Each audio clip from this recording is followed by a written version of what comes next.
Hi everyone, back again. This is Banna Mahmood. Today we are going to discuss about data modeling for enterprises, strictly on business data modeling, and uh, then we can move on some ERP like Apache Office and Mokui. But data modeling, today maybe we can cover this UDM, Universal Data Modeling, and fact finding. Maybe later on we can start on normalization and ERD.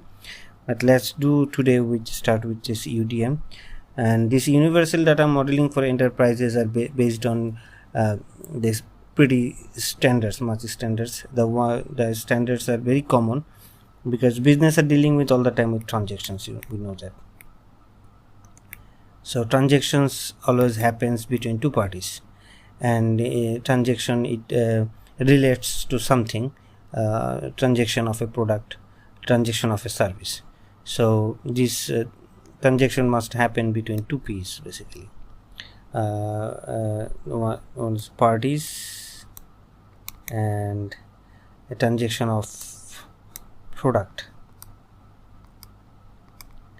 Product, and this can be parties can be.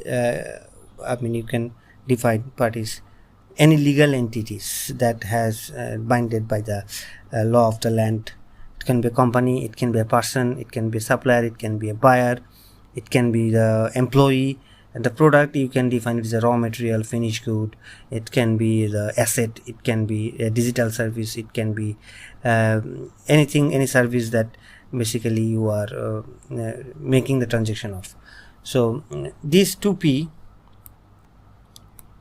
is basically non-transactional.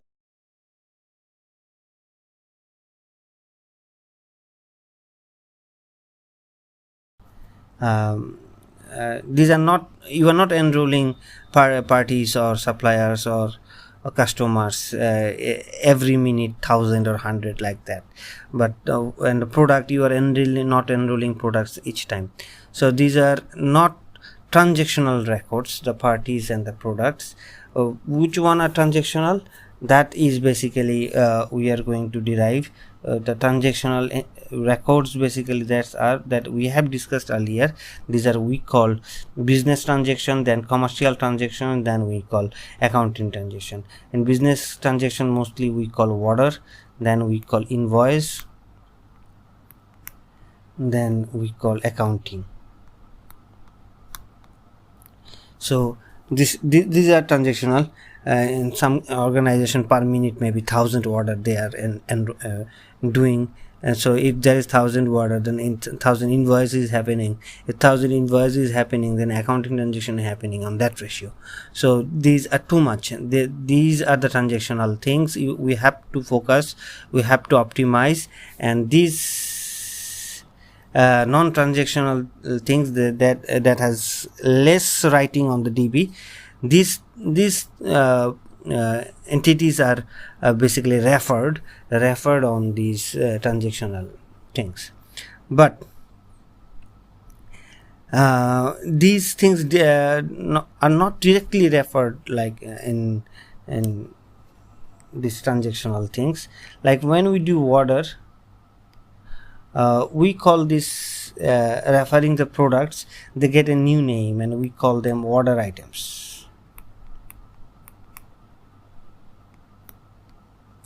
So that is something for extra fields that needed to accompany with the product, because products are mostly with other attributes: cost, price, inventory, weight, measure, and when it becomes a order item, it gets relate with order. When we'll do this normalization and this deriving a link entity, how to do, we can see it more. But this is something. Then when the order thing is happening, these order items becomes in commercial, we call them invoice items.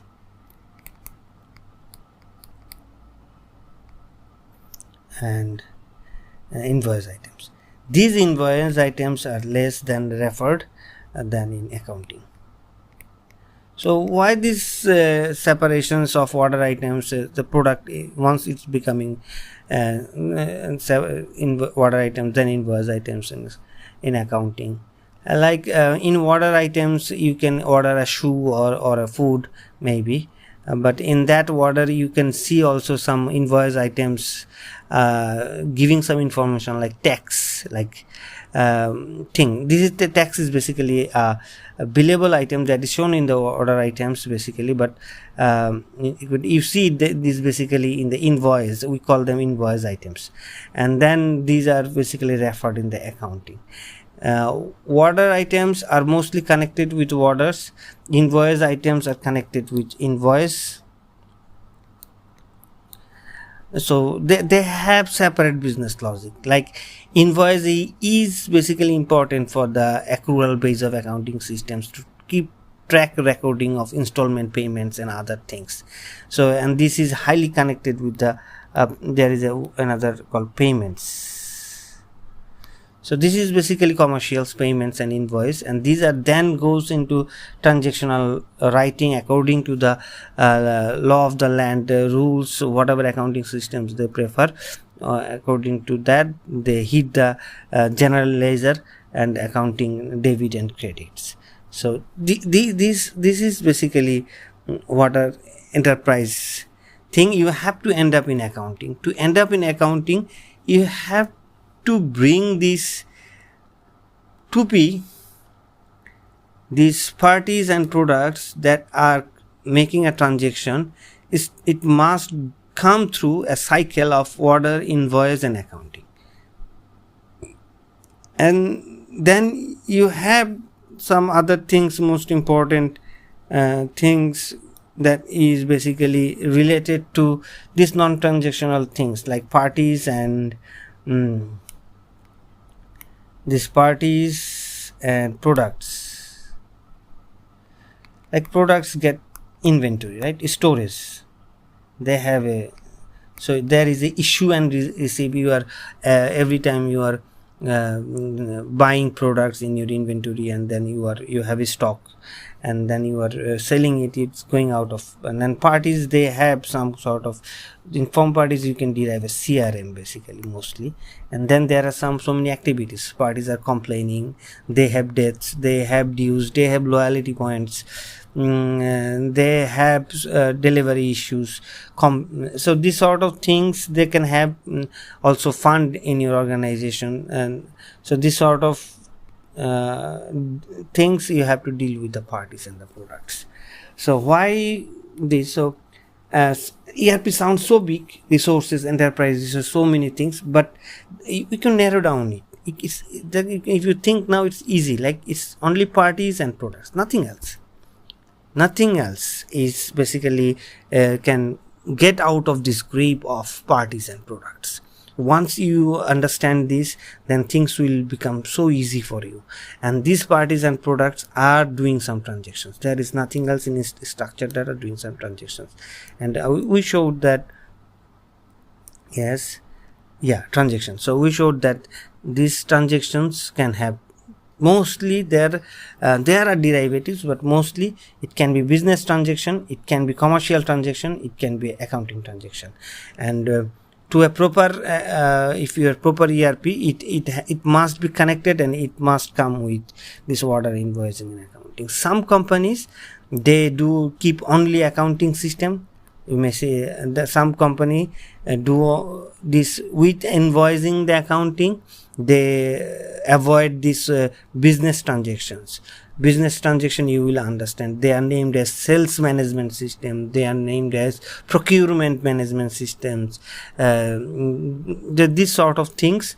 These management systems they avoid. They have only an invoicing system, and they just do that.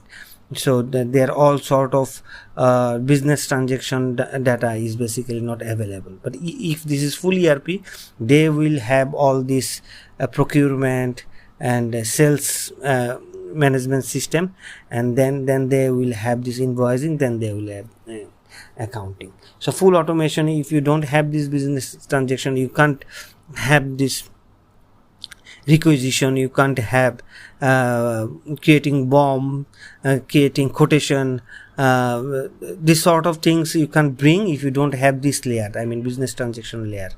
So that's the thing basically. So now we can move on. If you understand that's UDM, the universal data model, no business in the world, if this is business, they cannot escape this grip, this data model. Basically they have to come by parties and product, and these will be referred in transactions, and the transaction have 3 layers. I'm just saying it again and again. So now when you are understanding this UDM, now you can go for fact finding. So as you are sure now, this an organization cannot skip these things. Now you can look for specific data. Now you can look for, okay, how many parties you are engaged with, what sort of parties, type of parties, where are those things, how you are dealing with them, and you know the transactions to search for.